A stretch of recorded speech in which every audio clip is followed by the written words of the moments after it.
We're back, Dave. How are you today? Great, man. How are you this week, John? Awesome. I'm doing good. Yeah, good to see you again. And it's Friday. It's actually Friday the 13th, which is kind of creepy, but we'll focus on the other side of it today. And it's another Friday in the jump seat. So today is number 30. It's November 13th. This is number 30 now. We started in the spring this year in 2020.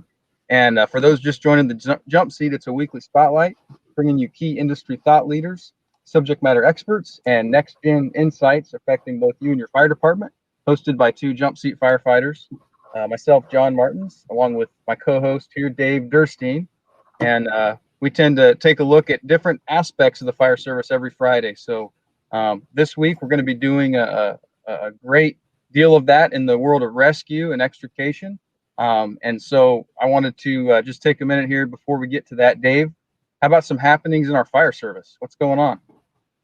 There's a number of things that we could probably jump into, John, for happenings in the fire service. But this week is kind of it's pretty relevant nationally, and I think even on a broader scale for those men and women who have actually, in many cases, given the ultimate sacrifice for our countries, but also those who have actually put in time in the service. And so, here we celebrated Veterans Day on Wednesday this past week. And so first off, I just want to tip my hat to all those veterans out there. Thank you. Thank you very much from John and myself, from all the folks at IDEX Fire and Safety. Thank you for your service and your time, energy, and effort to this country and to this world. You've all helped us make this a great place we all live. And so I want to say thank you to everybody. With that being said, I actually want to pay a little special tribute to someone else. And so our guest today, who is coming on here in just a little bit, is Jason DeFosse. And Jason, in the background, shaking his head. I know. Jason is sitting there. You guys can't see it, but we can see him in our platform smiling away. But Jason, we salute you. You were awful young and good looking back then. Obviously, things have changed, but you can comment more when we bring you on. But we want to say thank you personally to Jason as well. Absolutely. For your service.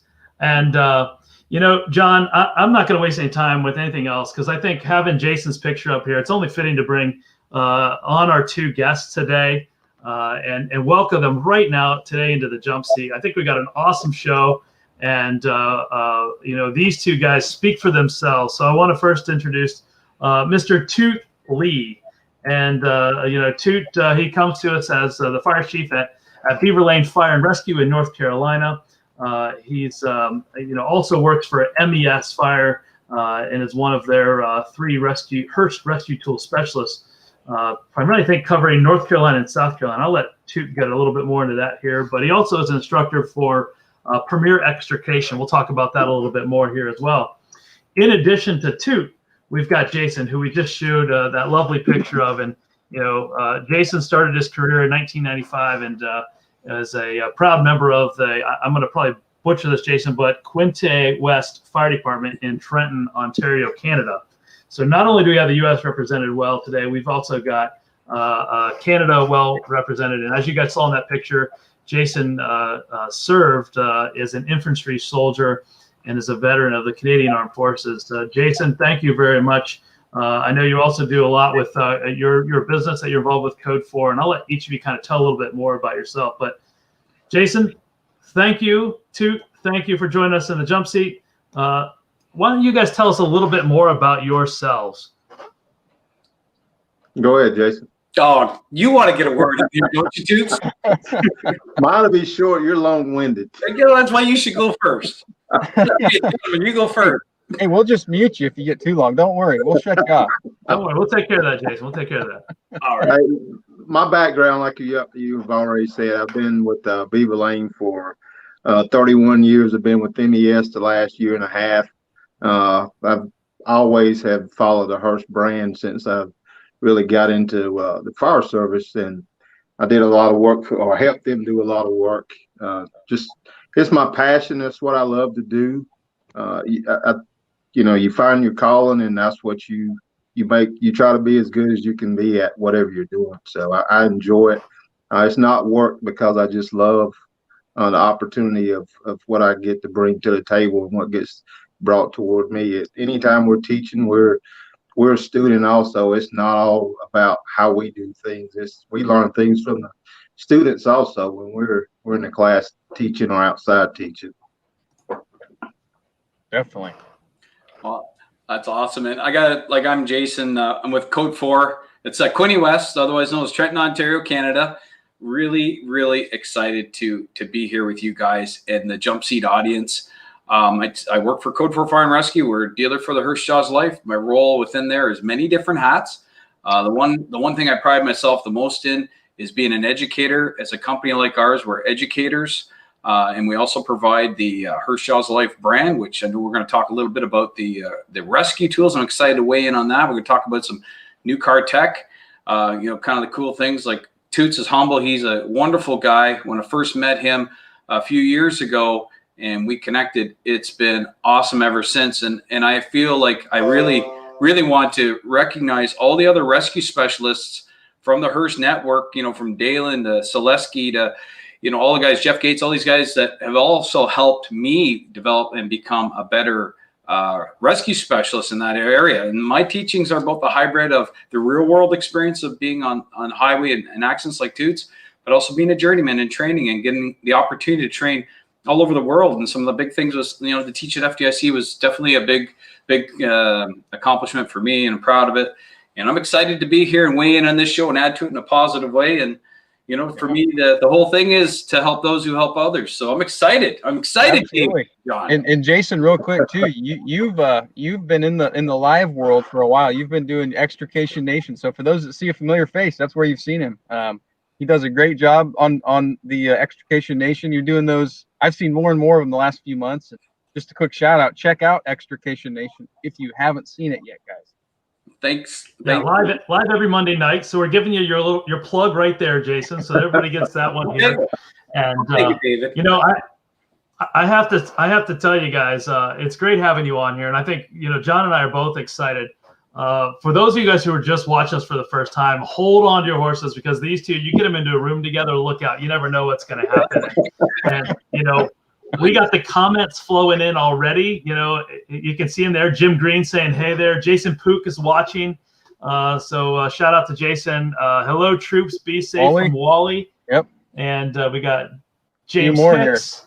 Keep it coming. And Robert Sanders. Keep firing away, guys. If you have questions throughout, don't hesitate to add them to the comments line. We'll try to address them as they come up here today. We do appreciate all you watchers and viewers there supporting us as well. So, one of the big things, if you guys look at the title of our show today, it's Today's Extrications. And, the big question as we kind of prepared for this, and we're kind of talking amongst the four of us here, was really the topic around, have we really prepared ourselves for the extrications of today? And I know we spent, probably an hour and a half talking between the four of us at various points over the last week here. And, that's one of the biggest challenges I think that we're facing today is, how do we train, and are we really truly prepared? I think the question is a key piece of the puzzle here. And so I'd love to get both of your takes, Jason and Toot, on preparing for today's extrications, and what are some key things that you would actually advise our followers to do, or maybe think about how they train differently. Awesome. Brother Toots, would you like to weigh in on the first part of that? Go ahead. I'll come in second. Well, I prescribe to this. I believe failing to train is training to fail. So when it comes to extrication best practices, I know Toots and I would both, and all fellow other many instructors around the globe, we all believe in the same thing, and that is creating great scenarios, realistic scenarios. Preparing our fellow firefighters to respond to these types of things. But in the spirit of training, you have to stay on top of it, because the only thing constant is change. We have seen so much change from the automotive industry from when I first started back in the mid-90s to 2020. They're completely different animals, and what we're dealing with the safety systems, the advanced steels, the body constructions, all these electric cars like the Teslas and things like that, which I hope we have time to talk about some best practices on that. But, you know, as an instructor, one of the things I'm always preaching, I preach it all the time. It's very simple. Rescue is a game of inches, angles, and an egress. And if you let every action that you do result in more space for your patient and your medic, you can never go wrong. So I really believe in that kind of mindset as I approach and create my extrication plan. So from the training side of things, there is no compromise for tool time. You have to get it. And I know many of the people watching, they maybe only get a chance to get their hands on tools, but once a year for actual training, the question to ask yourself, is that enough? You know, if your department and you're doing, you know, maybe 60% of your calls are collision accidents, well, maybe you should be training at a little higher rate to stay on top of that. And I know Toots is going to add into some stuff on the scenario side of things, but just as an overview, that's just my opinion. You can't do it enough. You got to practice, develop muscle memory and things like that. Go ahead, Toots. Yeah, absolutely. Just to add to what Jason has already talked about is we like to give the real world side of the extrication, and don't just get a vehicle, a salvage vehicle. And one of the things that we preach about that, when I say don't just get that vehicle, do some damage to that vehicle. And I know everybody doesn't have the luxury of the track hose and things and back hose to create that side impact and get the dash down on. But if you do have that opportunity, make sure you got damage to the car, because, you know, that gives us the realistic side of things. And this picture here is showing where we created side impact at one of our local salvage yards. That we've got a great relationship with the guys and girls that help us out. And when we go to train, that they're willing to go above and beyond the call, helping us. And we give that. They probably enjoy it too a little bit. Do what? They probably enjoy getting to make it look like that, you know, have a little fun with their equipment while they're at it. Absolutely. and that way the students, they actually see how the vehicles react when they're damaged and not in that normal neutral position, as I call it. They've got that damage where it's got energy that's built up inside the car from, you know, getting crushed, dashed down, et cetera, et cetera, et cetera. So it gives you that realistic side of it. And make sure we get mannequins inside so we can watch, make sure our tools are not coming in contact with our patient. And this is where that same vehicle we've taken and put a semi like it T-boned it and gave that side impact to make it realistic. So if you can do that, it just changes the whole big game from the extrication side of it.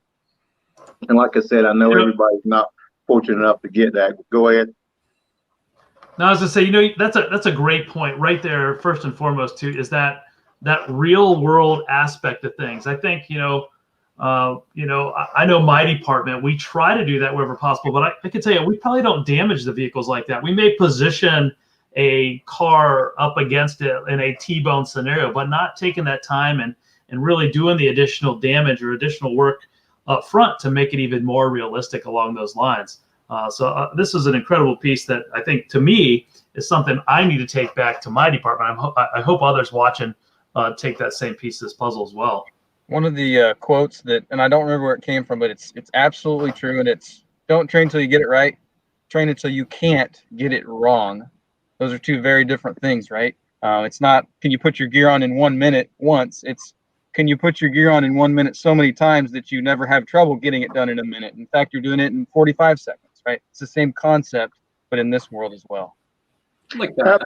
Absolutely. And just because we show you a certain way to do things doesn't mean that that's the only way to extricate a patient from a vehicle. Just know how to do it. The biggest thing when we teach is know how to do it multiple different ways, not just the same way that we've always done it. There's different techniques to free patients. Just because Toot likes a certain technique does not mean that's the only way to do things, because there's millions of people that have never seen me that free people from a vehicle every day and never seen anything that we've taught or anything from that standpoint. So just keep that open mind. That's the biggest thing. Just to add that, also working on the straight cars, I mean, there's a place for that. I believe in that when you're taking a brand new person and you're going over gapping procedures and glass management and identifying different glass structures and body structures and things of that nature, it has its value. But maybe we could do some damage on the other side, because what I've always found, especially in the dash roll, dash lift type of evolutions, is we're always exaggerating the movements for you to see the gains. We get the Rams in and we drive the dash out over top, and there's two guys out there right now, they battling all the time. That old Toots and John Selesky, those guys are the worst. There's no dash, it's on the ground in front of the car, and I don't know what is with those two, but they're always doing battle that way. I think it's funny, but I often say, but in the real world, Toots does a hyperextension. I believe in that, but also sometimes all you need is a few inches to get a foot out. So there's these other ways of looking at how to create space, push points, identifying the harder parts of the car. And that only really comes from training, and it's good to self-educate. There's lots of information, but there's a lot of misinformation out there too. So develop a trust with somebody as an instructor. And usually most of us guys, we're always reachable. We'll always take time for people we've worked with and people we don't even know for that matter, and share good practices. But you got to train on compressed cars. Got to be training with training dummies inside them or mannequins, whatever you want, because tool migration and ram placements and glass all over the place. You got to use the hard protection, soft protections, things of that nature. Develop those muscle memories. So when you get on the scene, it's so much better for everybody involved, the patient, the medic, the guys responding. Mm-hmm. When you think about that training aspect, so this real life aspect is a key piece of the puzzle. And hey, there we got Carl Deaver Avery. Thank you very much for your comment. And you're actually leading exactly to where I was going with this, Carl. Great question. And that is, I was kind of thinking in my head, reflecting on my department. A lot of times we go to the junkyard, right? And we get whatever cars they have available. But is that really also doing a disservice, because I'm not maybe cutting on the new GMC Hummer, right? That's right here. Or you mentioned some electric vehicles out there as well.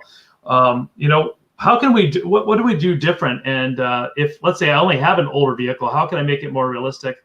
Or what is the other things I need to focus on to make sure that I'm training more effectively in those same scenarios? Jason, whichever one you go for it.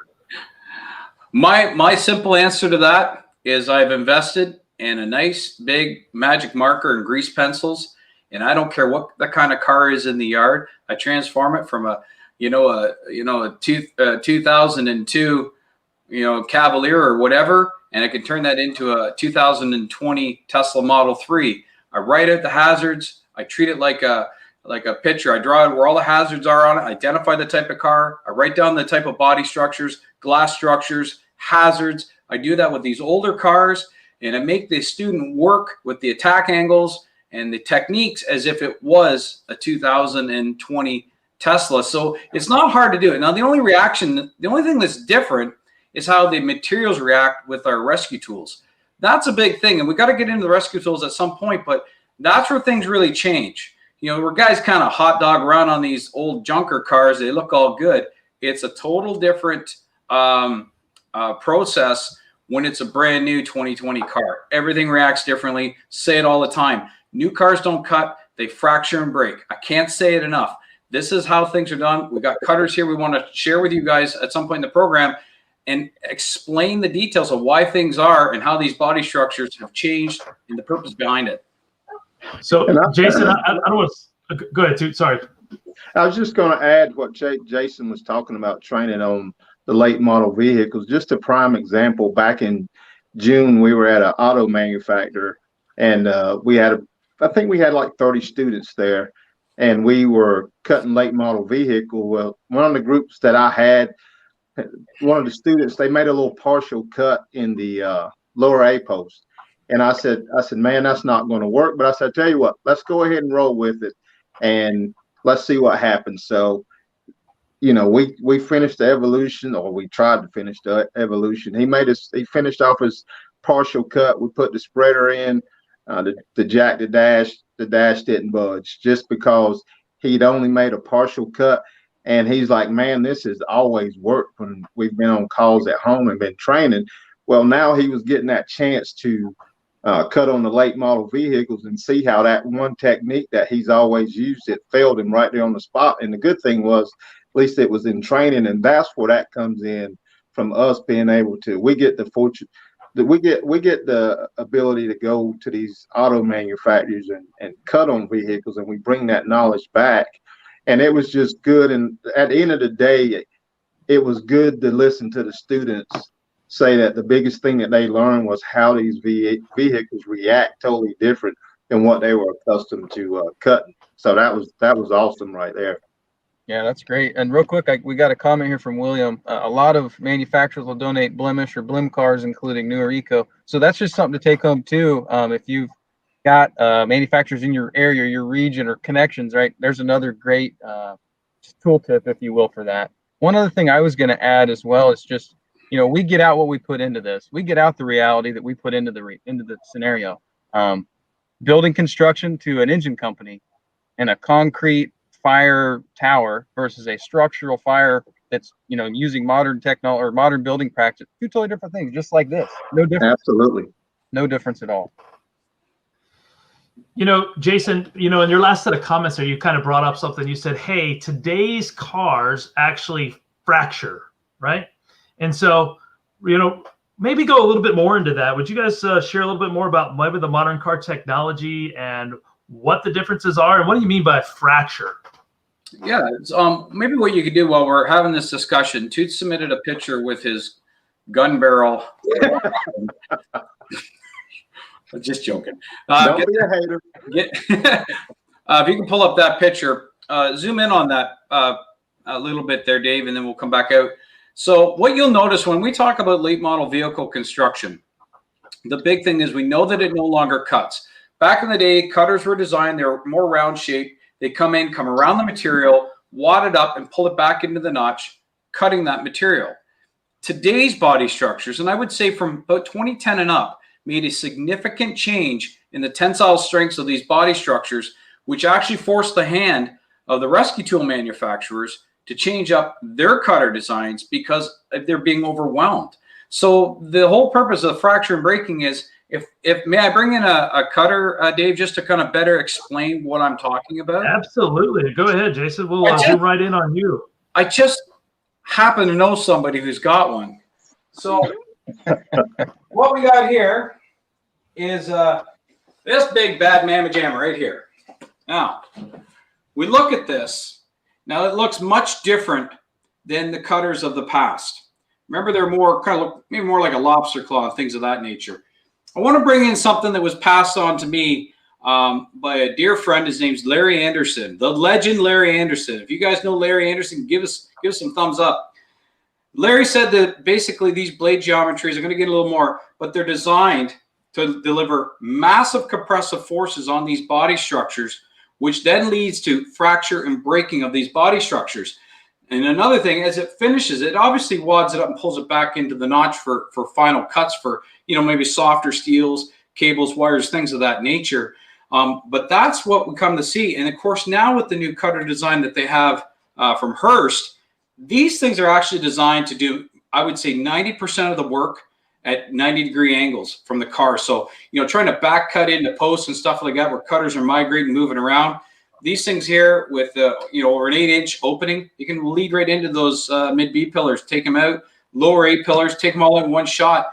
The benefit is that really, really helps you out in your rescue time overall. Instead of making 2 and 3 cuts, you can knock it out with 1.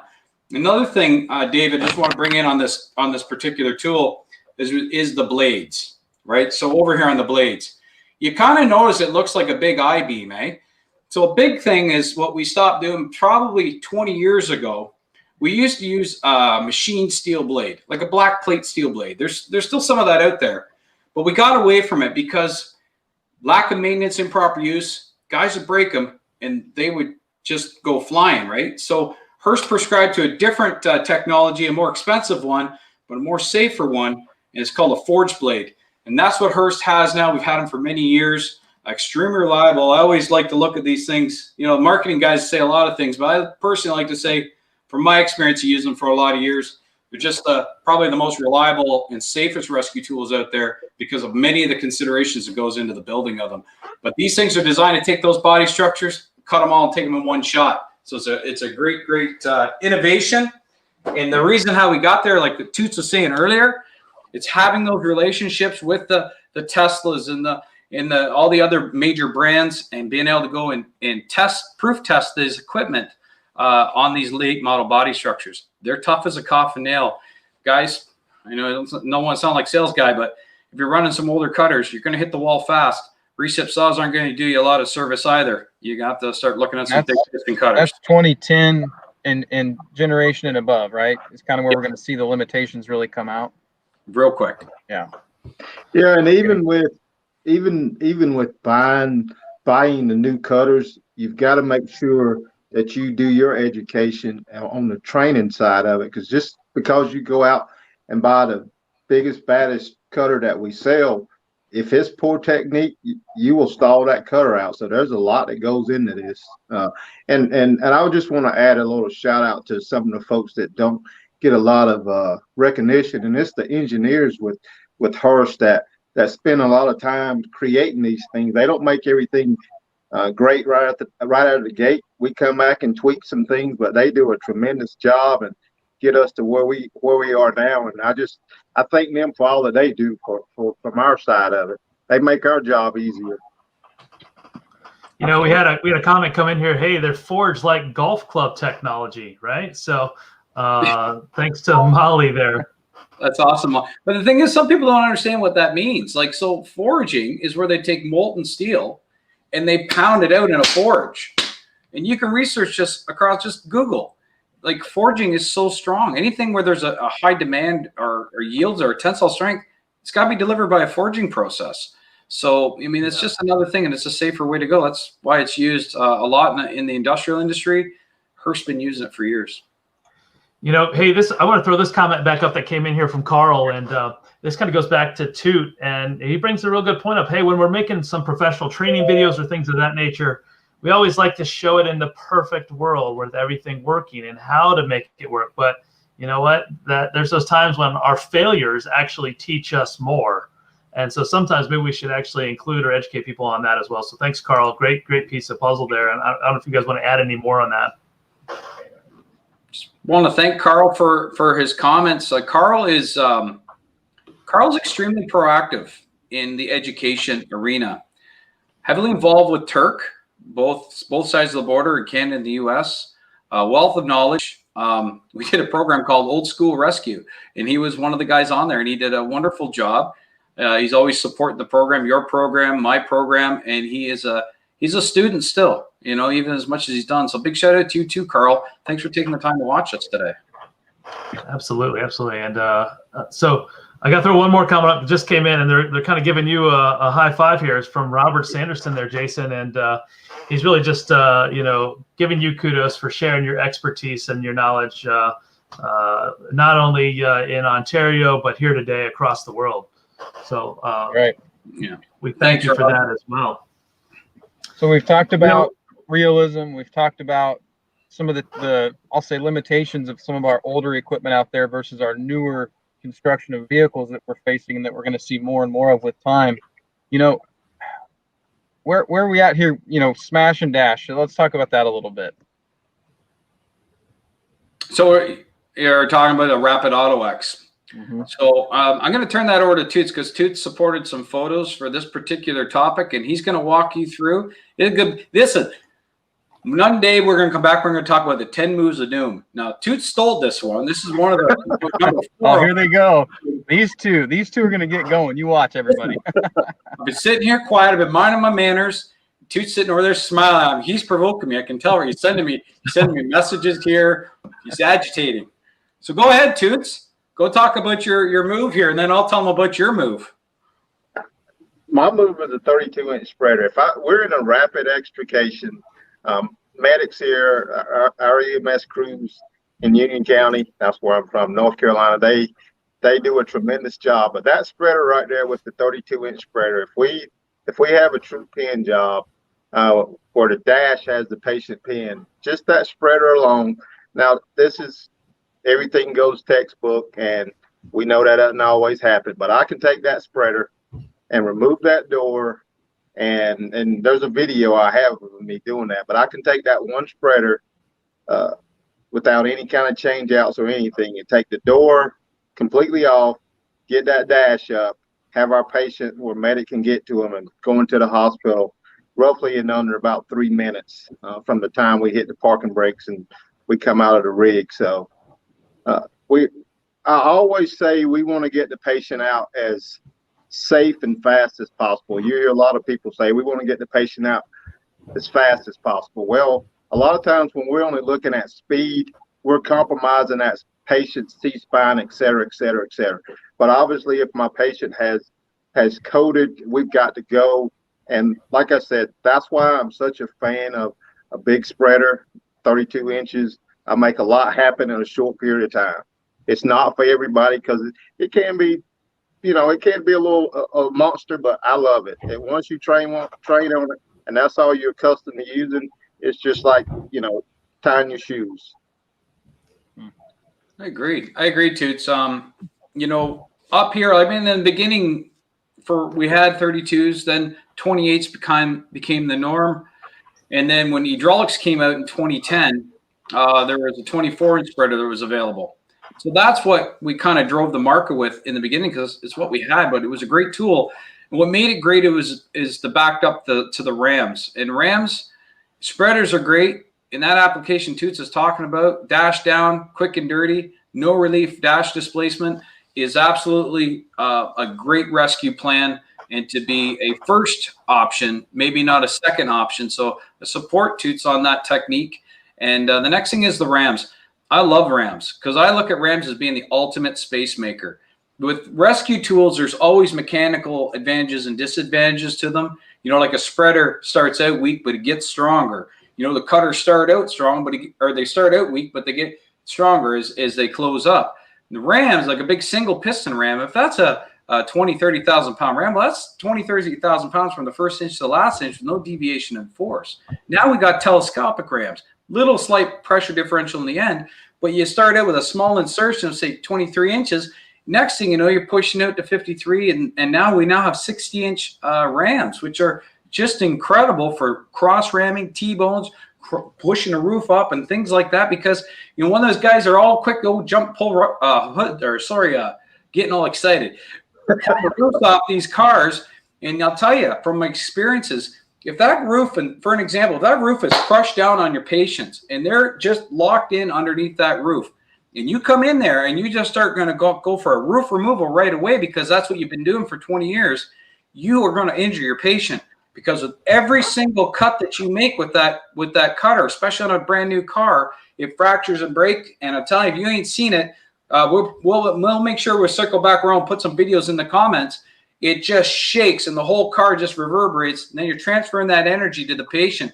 So a proper prescription would be, let's get that door off. Let's crib to ground. Let's get the rams in. Let's push that roof up. Let's create some space. Let's get the C-spine. Let's get the airway established before we start going into secondary extrication plans.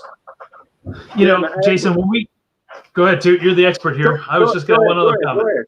Go ahead. So, one of the things I was going to throw into the mix here, too, just in our side discussions we had leading up to this, Jason, we also talked about, as you're making those cuts or even preparing for that ram, shielding your patients, right? Protecting your patients. And there's several different ways, in which you can do that, right? And look at that. I knew Jason would be all prepared there. Look at that. Just not the guy that has some of this stuff. And before Jason keeps going, go back to that bull run picture. And Jason, we'll talk about capturing that. Give me 1 second to grab that quick. I'll jump to that boron picture fast here. I think it's this one here. Is this the right one you're looking for? That'll work right there. Just, Jason and I have been talking about how hard and brittle these bull runs are. And Jason, if you want to go ahead and talk about the capturing part of it, so we don't injure a rescuer or a patient. Awesome. Thanks, Toots. So one of the past practices, let's say we took the roof off, but maybe we've got an A post that's in the way, or the B post itself is maybe still interfering with patient access and patient care. So we may want to do a secondary cut and remove that body structure. You must do this. This is the gospel now. You must capture that loose post. So say the top end of the A post, and you're going to cut the lower part of it and take it out like by the dashboard. You got to capture it with a spreader or a combi tool, have a good hold on, and then cut it, because the reaction to cutting these materials are violent. This is nothing to take lightly. It's not a scare tactic. It's absolute fact. Another thing, if you couldn't commit, say, a spreader or a combi to help capture that, our big canvas salvage tarps, let's get one of those. Let's put that over top of the post. Let's make the cut and control that, control the post. You absolutely have to. Adding to that too, is we were talking about hard protection. I will not do anything. I won't provide training. I won't do anything without having my hard protection shields here. So anytime I'm making a cut near my patient, in goes the hard barrier. If it's a more challenging cut, I'll slip 2 shields in. One for my patient. That shield again, now that we've got you up. Okay, there we go. Thanks. Yeah, so this is made by a good buddy of mine, fellow firefighter Jason Poot out of London, Ontario, Canada. He's got this stuff all over the country here. Great piece of material here, big handles. But the point is, every time you cut this stuff, there's little bits and pieces of material coming off of it as a result of the fracturing. So you could get it in the face, chunks of whatever could go towards your patient. The other thing that I highly recommend from a patient rescuer and medic protection is your hard protection for all cutting. Can't do without it now, okay? Don't leave things a chance. I know some guys are using hard boards and chunks of plywood and grandma's cutting boards, but don't be so cheap. Go buy some stuff that actually is good, okay? Next is the covers. These things here, we use them to completely cover our patient and our medic inside the car, literally creating like a cocoon. So it basically looks like this. And because of that, all the glass and little debris and things of that nature, it's not making contact with the patient or the medic. You ask any medic, they just love being covered with glass. Hey, Jason, go ahead and put that back on one time. That was actually a really good look for you. Are you trying to quiet me down, boy? What you doing? There's the shield. So that's the point. Listen, don't you agitate. Listen, it's the whole point is so you can see your medic and your patient, and your medic and the patient, if the patient's conscious, has a little more awareness of what's going on. Never forget, you're responding to that person's worst day of their life, potentially. So that's it. For me, all extrications are medically driven. Every single one of them, even in training. We must always practice our best effort, okay? So there you go. You know, Spencer brought a good one up too. He said, Spencer said it protects you from COVID as well. You know, really along those lines of that, of covering up, right? You know, I think you're absolutely right. Spending a little money, get the right tools for it, because it does make a big difference. You know, I've seen over my years, you know, people putting a sheet up to protect from a glass cut, right? Because that's what they had. But it also changes the perception of people around it looking in, like, oh my gosh, there's a sheet over the person, right? Right. And so I think, you know, it actually helps the entire scene. It helps the entire aspect if you have the right tools. And so, Jason, I think that's a great point to make sure you take a few bucks and don't just think about buying the extrication tools. What other pieces of the puzzle do you need to make that extrication as effective and efficient as possible? Sure. And just from a medical side, real quick, too, obviously eye protection is a staple and has been forever. But within this, having that additional, even that soft shielding, you know, I've had glass, I've had debris come from the side. You get that in your eye and you're a medic trying to work on somebody, that's not good. That's gonna slow you down for sure. So what you need to do, John, is from time to time, because everybody forgets their safety glasses. You're all guilty of it. Make sure you use your safety squints, okay? It's the next best thing. Yep, there you go. I like it. Safety squints. Oh, you can't forget them either. Well, you can, but that means you got problems. Good point. I like it. Thanks, John. Hey, one of the other things I think when we were talking about things, I think it's probably, you know, an underestimated piece is actually the pre-planning for your training versus actually just running out and saying, hey, we're coming out to the junkyard today. We're going to go cut a car up, right? Jason, you talked a little bit about, hey, marking the car up, making it a modern car, taking that old 2003 Chevette or Cavalier and making it, you know, an M3, 2007 BMW, right? Or a 2020 Mercedes or Tesla. And so changing the techniques a little bit by drawing it out on the board, maybe ahead of time, talking about it ahead of time, but also I think putting together that extrication plan and then really putting true timelines into the mix, right? Yeah, I agree. I mean, the big thing is from an extrication training perspective, I'm heavy on this. I'm a big believer in team taskings. Simply put, if I've got 10 guys that are attending the training, I break them in half and I make them, each team has a team leader and a team name. And they get really creative with their team names. I can tell you, I won't tell you some of the names, but they're very creative. And what that does, it gives everybody, and through every scenario, that role of command changes through the ranks. So everybody gets a feel for what it's like to run something. But I break them off. I got an extrication team on one side, stabilization team on the other. So while the stabilization team's ready their gears, the extrication team's getting all their tools out, function test them, get the sawzalls out, get all the glad, get everything already on the tarp to go. So when I tell them, all right, guys, we're going to be doing driver's side door hinge attack, and then I teach them how to do it. But here's what I do differently. I'll give you little tricks. I take the people, I task out a cutter man, a spreader man, a ram man, a glass man, safety man. Okay, from an extrication team, obviously a medic. And then what I do is a guy I teach on the spreader, so I teach him how to spread. I believe anybody can cut. Cutting doesn't require a ton of skill. Just be mindful of migration and what you're doing. But the real skill in the art form, I believe, and Toots is like this too. He's old school spreader guy like me, like the old guys in the comments, like old Jim Green and Carl. They're all spreader guys from back in the day. We like the spreaders because a spreader in the air works like this, yes, but in rescue, it always works like this. So it allows us to anchor into some structural strong points, post and sweep in the direction away from the patient. You can never go wrong because it prescribes, like I said earlier, that every action that you do result in more space for the patient and the medic. And rescue is the game of inches, angles, and an egress. But then I have to walk them through that door removal process, start to finish, and then what I make them do, the guy that was the spreader man, the cutter man, and safety guy in that door, they now got to go over to the passenger side with the new guys, and now they got to walk them through step 1, 2, and 3. So what I believe is this. I don't care so much about confidence. I don't, because there's lots of egos in the fire service. What I care about and what I drive home is competence. So when I leave that training ground and I look over my shoulder at those guys, they're all happy. They just learned some cool stuff. They just learned the 10 moves of doom, and now they're ready for the rescue. That they're competent at doing it without me being there. That's an important thing for me. Learn, do, teach. That's my style. Toot, you want to add anything else there?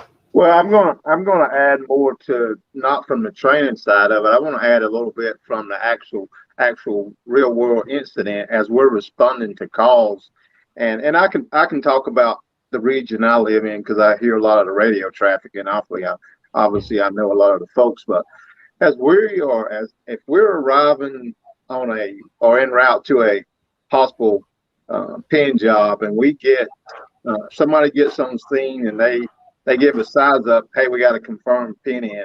Well, that doesn't tell me a whole lot. It just lets me know, obviously, we're going to use some tools, but what we stress here at Beaver Lane and some of the agencies around us, we stress that paint that picture for those rescue companies coming in there. Hey, we got a confirmed pin job. We're going to need to do a full side out, dashes down on the patient. We need to get the dash up, or the vehicle's wrapped around a tree. We may need to move it. Paint that good picture that we know what's going on. Or if I'm incident commander or the rescue group leader, and we come up with a plan to free a patient, and the second rescue hadn't gotten there, but everybody on scene knows what's going on, I need to make sure that if I am the incident commander, I need to make sure that second rescue know what the game plan is when they get here, so they're not just out in limbo and don't know what's going on. Make sure we've got clear communication. We do that. We do a great job on structure fires, but we're not so great on the actual cut when we're going to the pin jobs. Mm-hmm. So, you bring up, you guys have literally filled the last 40 plus minutes with incredible pieces of the puzzle here and great information. And so Before we jump off, and we try to keep this to a half hour, and so I apologize to our viewers for going long, but I think it's been great conversation. So I want to say thank you to both of you, but I don't want to chase you off. I want you guys to kind of maybe put your last final thoughts into the puzzle here today on training and how we can be better prepared for today. If you said, hey, if I want you to take 2 things away from today, what would they be from each of your perspectives for our viewers today? I think the biggest thing that we should do, or I won't say we should do, I think one of the biggest things is keep an open mind and don't be the naysayers. Oh, that'll never happen. That'll never happen. Just because somebody's doing something that maybe you don't feel comfortable with. Training is about getting outside of our comfort zone also to an extent, but just keep that open mind and get out here and train as hard as you can, and not just from the extrication side of it. Just train to be better. Don't knock because other people are training. Get your butt off the couch and off of YouTube and go out here and train.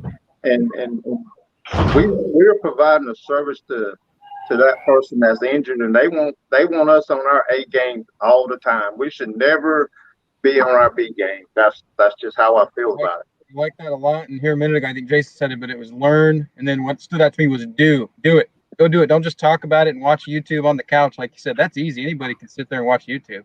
Go do it. Yep. And do it more than once, right? It's good stuff. And I want to add one little other thing. If you can put that picture up with the upper rail, I know we're going over, but I just want to talk about that. We are going into overtime. Overtime. We're going into overtime here. I got stuff to say. You don't shut me down, are you? I got to get the one with the upper L. While he finds that, thanks for the comments, everybody. Seriously, it's fantastic to get feedback from you guys, and there's been a lot of it. So Jim, Fred, fantastic. Keep going.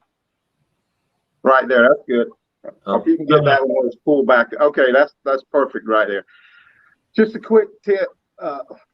I see this a lot. Whenever if we're going to make that relief cut, a lot of times that upper rail is damaged enough in the vehicle, from the crash, that we don't have to make that cut. But if we have to make that cut, blow that fender off. I see so many people come in and they think cutting the fender is what's relieving that. That's not relieving. You need to get into this upper rail. And when you leave the fender there, you see that spring there?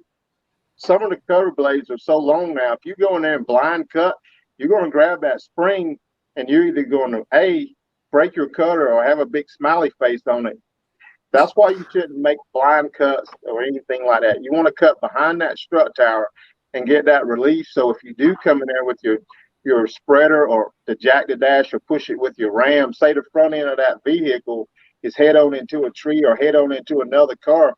Well, now we're only manipulating just basically the firewall area when we make that cut in there on that upper rail. So just little things like that. I see so much of it when we're demoing and out teaching. They want to make that come in there with the spreader also and crush the fender. Well, like I said, if you're not doing anything, if you're not engaging that upper rail right there. That's a great piece, and I'm glad you're able to provide us with this additional information and the photos here today too. Thank you so much for that. And before we completely jump away from two in the game here, I want to make sure we actually do give a chance to plug some of his educational pieces of the puzzle, right? And so if you are not following him in his Facebook community, check out Premier Extrication. You can join Toot there regularly with a lot of educational pieces of that puzzle. And Toot, thank you so much for sharing your time and your knowledge with us and our viewers here today. Jason, any last comments from your perspective here as well? I'll take the last 20 minutes. There's a lot of other areas that I wanted to talk about and I'd prepared for. Training is good. I address that. Failing to train is training to fail. We talked about the importance of working with compressed vehicles, with medics inside, the importance of using hard protection. We now know that vehicles no longer cut, but they fracture and break when we use our new hydraulic cutters.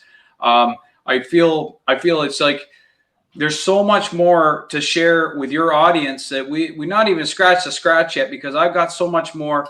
I mean, I'll tell you, people think, we know some stuff. I got to tell you, it's because of the industry that we're in. We're all passionate. When I look all across the network of our Hearst guys, and, from Dale and Big Kirby Wilson, Danny Crawford, Jeff Gates, all these guys, my boss, my mentor, Chris Christie, my coworkers and stuff that we do, they all make us better. I got better when Hearst Jaws of Life and IDEX, they annually, now they've been slacking off lately, and I know you're all watching, guys.